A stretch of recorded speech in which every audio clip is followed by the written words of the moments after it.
Good morning. आज हम पढ़ेंगे पाठ 1 सूर के बाल कृष्ण। सबसे पहले हम कवि परिचय पढ़ेंगे। इस पाठ के जो कवि हैं वो हैं श्री सूरदास जी। सूरदास जी विट्ठलनाथ द्वारा स्थापित अष्टशाप के अग्रणीय भक्त कवि थे। जनश्रुति के अनुसार कहा जाता है कि आप जन्मांध थे। आपको वल्लभाचार्य ने आपको दीक्षित किया और आपकी जो प्रमुख रचनाएं हैं वह हैं साहित्य लहरी और सूर सारावली। आपके काव्य में वात्सल्य, माधुर्य एवं साख्य भाव की धारा सतत प्रभावमान रही है। आपके काव्य में भक्ति और संगीत की त्रिवेणी के दर्शन भी होते हैं। आपने कृष्ण की बाल छवि, स्वभाव, बाल कीड़ाओं, माखन चोरी, गोचरण आदि का सहज और सरल वर्णन किया है। ऐसा लगता है कि जन्मांध होने के बावजूद आपने अपने दिल से कृष्ण की बाल लीलाएं देखी हैं। आपकी जो मुख्य रचनाएं होती थीं वो हमेशा ऐसी होती थी जो गायन के योग्य होती हैं। आपने देखा होगा कि सूर के पद मुख्यतः गाए जाते हैं। आपकी भाषा में लोकोक्ति और मुहावरों का सहज प्रयोग हुआ है।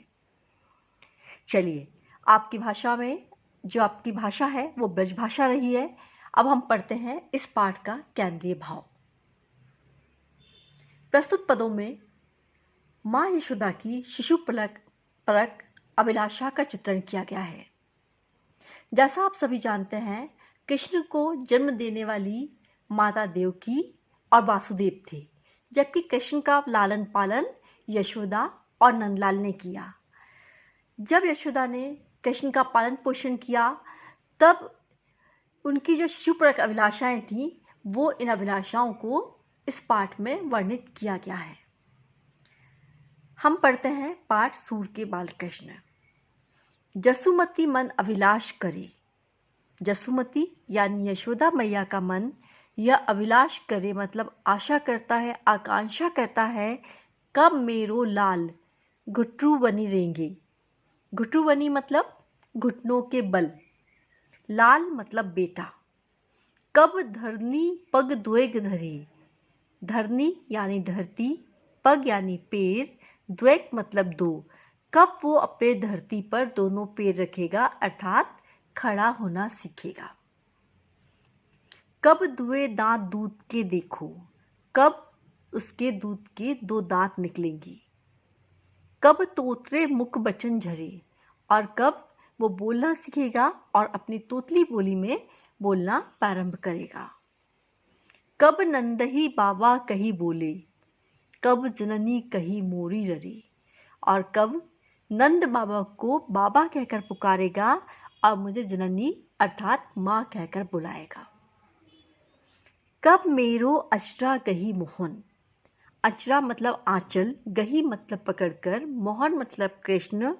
कब कृष्ण मेरा आंचल पकड़कर जोई सोई कही मोसो झगड़े। मुझे ये चाहिए, मुझे वो चाहिए कहकर मोसो झगड़े मतलब मुझसे झगड़ा करेगा। कब धो तनक तनक कछु खेहे। अपने कर सो मुखई भरे। कब वो थोड़ा थोड़ा खाना प्रारंभ करेगा और अपने हाथों से अपने मुंह को लपटा लेगा। कब हंसी बात कहेगो मुझसे। कब हंसकर वो मुझसे बात करेगा। जा छवि ते दुख दूर हरे और उस छवि को, उस दृश्य को देखकर मेरे सारे दुख दूर हो जाएंगे। अर्थात कृष्ण जब हंसकर मुझसे बात करेगा तो मेरे जो भी दुख हैं वो सब दूर हो जाएंगे। श्याम अकेले आंगन छाड़े। श्याम मतलब कृष्ण को अकेले आंगन में छोड़कर आपू गई कछु काजू धरे। यशोदा कुछ कार्य करने के लिए अंदर जाती है। यही अंतर अंधवाई उठियो एक, और इसी बीच एक आंधी उठती है, गरजत गगन सहित गहरे, और बादल, अंधकार छा जाता है और बादल गरजने लगते हैं। सूरदास ब्रज लोक सुनत धुनी, जो जहाँ तहाँ सब अति ही डरे।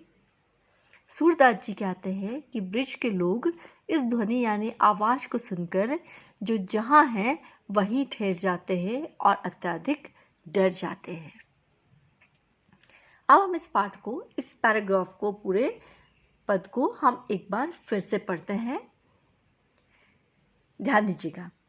जसुमती मन अभिलाष करे, यशोदा मैया का मन अभिलाषा करता है। कब मेरा लाल मतलब बेटा घुटनों के बल चलना सीखेगा और कब वो धरती पर अपने दोनों पांव रखकर खड़ा होगा। कब उसके दूध के दोनों दांत मुझे देखने को मिलेंगे और कब वो अपनी तोतली बोली से बोलना प्रारंभ करेगा। कब नंद बाबा को बाबा कहकर बुलाएगा और कब मुझे जननी माँ कहकर आवाज़ देगा। और कब मेरा आंचल पकड़कर मोहन यानी श्री कृष्ण जिद करेगा कि मुझे यह चाहिए, मुझे वो चाहिए। और कब वो कुछ थोड़ा थोड़ा खाना सीखेगा और अपने हाथों से अपने मुंह को भर लेगा।